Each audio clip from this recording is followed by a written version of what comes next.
முதல் எல்லாருக்கும் இங்கே வந்ததுக்கு நன்றியும் தெரிவிச்சுக்கிறோம். ஆனால் 2-3 விஷயத்தை உங்களிடம் பாரதிய ஜனதா கட்சி சார்பாக பகிர்ந்து கொள்ள வேண்டும். ஆனால் பின்னாடி கொஞ்சம் பேசாதீங்க, நான் அமைதியாக இருங்க. உங்களிடம் பகிர்ந்து கொள்ள வேண்டும் என்பதற்காக இந்த பத்திரிகையாளர் சந்திப்பிலே நாம் அனைவரும் தலைவர்கள் எல்லாம் எங்கூட இருக்கிறாங்க. குறிப்பாக தமிழகத்தில் நம்முடைய மத்திய அமைச்சர் ஐயா தர்மேந்திர பிரதான் அவர்கள் வாரணாசியில் காசி தமிழ் சங்கமம் அதனுடைய ஆரம்ப நாள் நிகழ்வில் பத்திரிகை நண்பர்கள்ட்ட சில கருத்துக்கள் சொன்னாங்க.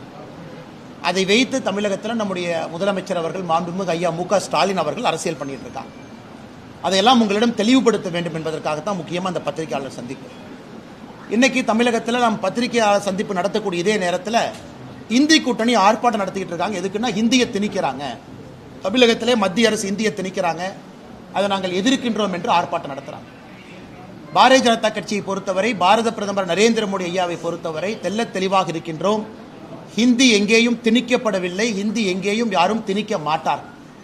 பிரதமர் அவங்க சொல்றது முதல் கல்விக் கொள்கையாக இருக்கட்டும் 1968, இரண்டாவது கல்விக் கொள்கையாக இருக்கட்டும் 1986, புதிய கல்விக் கொள்கையாக இருக்கட்டும் 2019-20.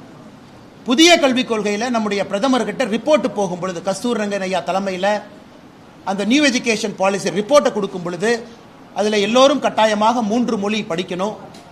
ஒரு மொழி நம்முடைய தாய்மொழியாக இருக்கணும், இரண்டாவது ஆங்கிலமாக இருக்கணும், மூன்றாவது கட்டாய ஹிந்தியாக இருக்க வேண்டும் என்று இருந்துச்சு. அப்படித்தான் முதல் இரண்டு லாங்குவேஜ் பாலிசி அப்படித்தான் இருந்துச்சு. அதை பிரதமர் அவர்கள் ஜூன் 3, 2019 அதை மாற்றி முதல் மொழியாக தாய்மொழியை படிக்கணும், இரண்டாவது மொழியாக ஆங்கில மொழியை படிக்கணும், மூன்றாவது மொழியாக ஏதாவது ஒரு இந்திய மொழியை படிக்க வேண்டும் என்று பிரதமர் அவர்கள் சொன்னார். அதான் அன்னைக்கு புதிய கல்விக் கொள்கையா இருக்கு. ஆனால் இங்கே திராவிட முன்னேற்ற கழகத்தை சார்ந்தவர்கள், குறிப்பாக ஆளுங்கட்சியில் அமைச்சர்களாக இருக்கிறவங்க, இல்லை ஹிந்தியை திணிக்கிறாங்க, மும்மொழி கொள்கை என்றால் ஹிந்தி என்கிற தவறான ஒரு பிரச்சாரத்தை வைக்கிறாங்க. நேற்று காணொலி மூலமாக நாங்கள் பேசியிருந்தோம், உங்களுக்கு அது கொடுத்தோம்.